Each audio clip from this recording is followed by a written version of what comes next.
What's the point of having a toy when you can't play with it? Don't give me any of this imagination talk. There's a line drawn between a toy and a statue. And then there's Bionicle with its crazy mechanisms that truly define this line. Okay, honestly, I don't know where I was going with this, but screw it. As some of you know, I'm Venom, and this is Bionicle's top 10 best functions. Kicking it off at number 10, we have the remote controlled function featured in the Manaz and exclusive to the Manaz. It is the reason why the Manaz were so dang expensive, and they still are.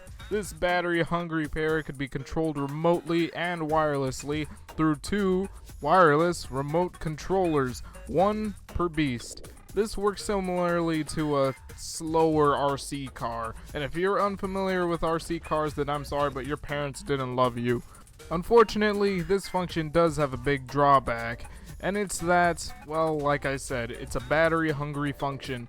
You'd have to feed this baby a crap load of AA batteries to get it working, and that's not fun, especially for the parents of all the crybabies out there that can't play with their little Manaz. So, at number 9, we have the crawling function found in the Takua and Puku set. Through some ingenious technique-based mechanism, owners of this set could roll Puku across some sort of flat surface and watch as Puku's legs would cooperate and make a crawling motion as she's rolled along. This function was a unique and intuitive step up from the basic gear function, and I'd pin this as a highlight of Bionicle's more technique-based days. As complex and affordable as this function was, rolling Puku around probably isn't the most entertaining function Bionicle has placed on the table unless you are a really lonely kid. So moving on to number 8, we have Skull Basher's bashing function, a very recent but incredibly awesome function brought to you by Bionicle and a part of a balanced breakfast. This function worked by pushing down on a big red button located on Skull Basher's back, and in doing so, the arms are forced to swing in a horizontal direction determined by how you pressed on the button. You could either swing one arm at once or heck, unleash your bashing spirit and swing both arms. There are no limits to how you choose to bash. Though it can be said that due to the configuration of this function, it can be a bit obstructive and can get a little annoying when you try to just put Basher in some sort of cool pose. That's really just a small complaint though, compared to how grand this function actually is. Now you're probably wondering, what could be better than bashing chumps with Skull Basher's bashing function? One thing would have to be number 7, the disc launcher. The disc launching function was actually first introduced in the days of throwbots and slicers, where the disc would be launched by pulling back the figure's arms and releasing, a feature that was translated into Bionicle's first line of Matorn in 2001 and then revamped in 2004 in the form of an actual launcher that, with applied pressure on the sides of the launcher, would do the launching thing.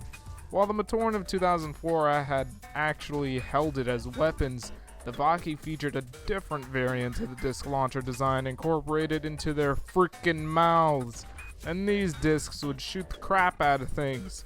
No one can deny how fun it is just to launch things around. This is the pinnacle of disc launching ingenuity. For Bionicle's first launching function, it worked extremely well, and that's more than could be said for a few of Bionicle's later launchers. Stupid squid launcher. Number 6, the Zamor launcher, trumping the disc launcher by far. These launchers became the foundation for Bionicle's mainstay launching function. In 2006, the Zamor launchers were introduced as small, simple additions to the Paraka sets. And unlike the disc launchers, they are composed of 4 parts that were to be put together in order to function and launch the little green Zamor balls packaged with the sets.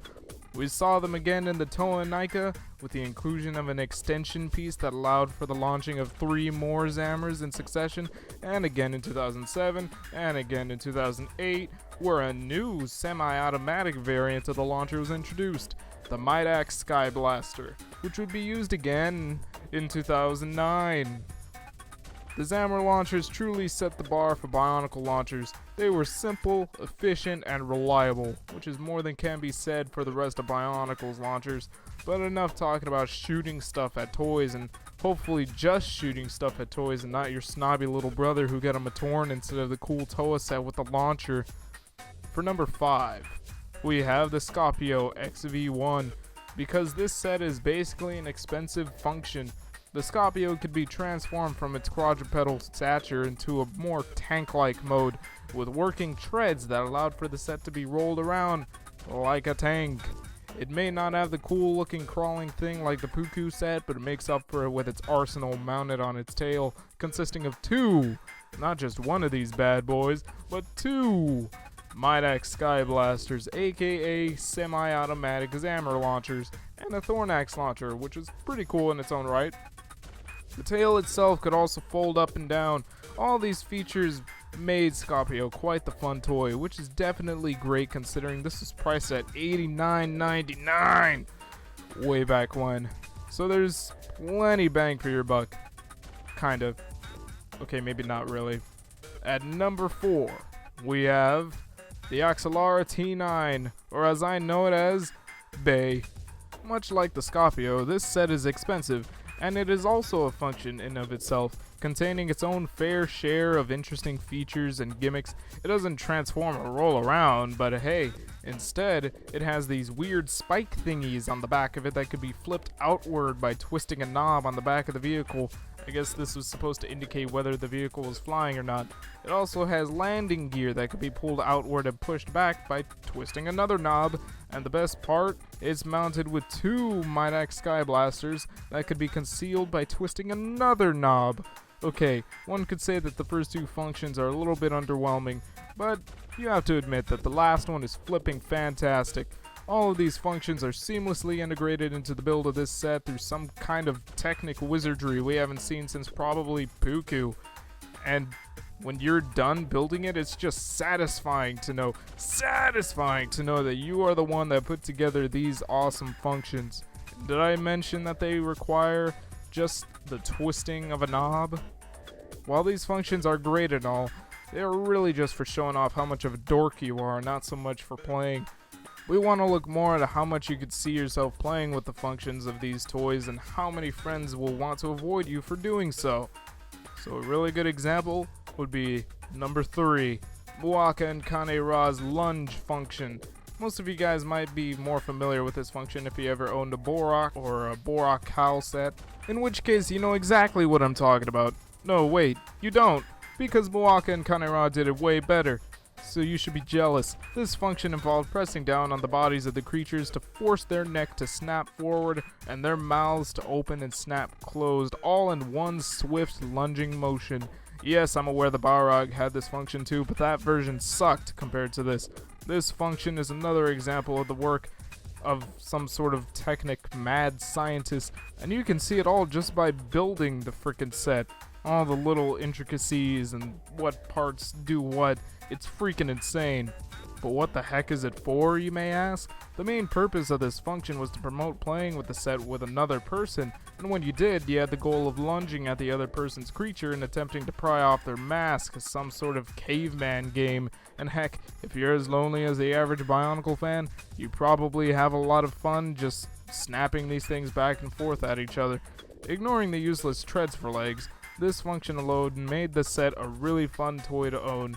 It worked really well, and it just looks cool to see in action. But what could be cooler than this? At number 2, we have the Tariq Ava's Punching function, which involved Rock'em Sock'em styled punching power. No, seriously, that's what they do. They punch. Both arms can be shot forward in a fast, and I mean fast, punching motion. Also part of some sort of caveman game where you have to knock down the opposing creature's nose or something. It's a much more simple design for a function than the Muaka's, but it's a lot easier to execute and a lot more fun to play with. I mean, come on, these things are ridiculous. You can sock anything in the face with these, and I guess you could roll the things along, but again, ignoring the practically useless treads, why even bother when you have this function that's so easy to use and so fun to mess with? It's also a really unique function. You don't see this type of thing in any other set. It It's not a rolling set like Puku or Scopio, and it's not a lunging set like the Borok or Muaka or Barog. No, it's its own separate thing. So what is number one? What is the number one most fun and best designed function throughout Bionicle? At number one, we have none other than the gear function, the foundation to almost every other function that exists in Bionicle, the function that really set Bionicle in a different spectrum of action figure, the function that practically defined Bionicle as a toy and set a line between constructible toy and constructible statue. It was the first function we ever received in Bionicle besides the disc launcher, and it's still in usage today. It's the reason why we live. Let me explain. We first saw a simple form of it in the Toa of 2001. We then saw again in the Toa Nuva, the Toa Metru, and the current 2015 Toa Kodo. This function involved the twisting of one knob in the back of the figure to force a vertical swinging motion of the Toa's arms. Pretty simple, but it worked. But after the first line of Toa, not only did we continue to see the gear function used this way later down the line, but we saw many more different ways of utilizing the gear function within sets like the Nui Rama, the Borok, the Barog, the Rakshi, Taku and Puku, Takanuva, Makuta, the Vaki, the gigantic arms of the Toa Hordika that kinda suck but we'll ignore that, the vehicles of 2008, all this just to name a good bit. And now on a more relevant note, the Toa Kodo, who reintroduced the original basic gear function in a more solidified fashion that allowed for posability without the gears interfering. And in almost every usage of the gears, we were given an interesting build and a fun function to play with within numerous sets over the course of several years of Bionicle's lifespan. It's great to see that the gear function is back in the current line of Bionicle. And the reason why that's so great is because that opens doors to more interesting functions to be seen in the coming years of Bionicle, just like in 2001. And that is why it places at number 1 on our top 10 best functions in Bionicle. But that's just our thoughts. What are yours? Post your top 10 Bionicle functions in the comments below and bring that discussion over to the message boards at board.ttvpodcast.com. This is Ven, and I thank you all for watching this garbage.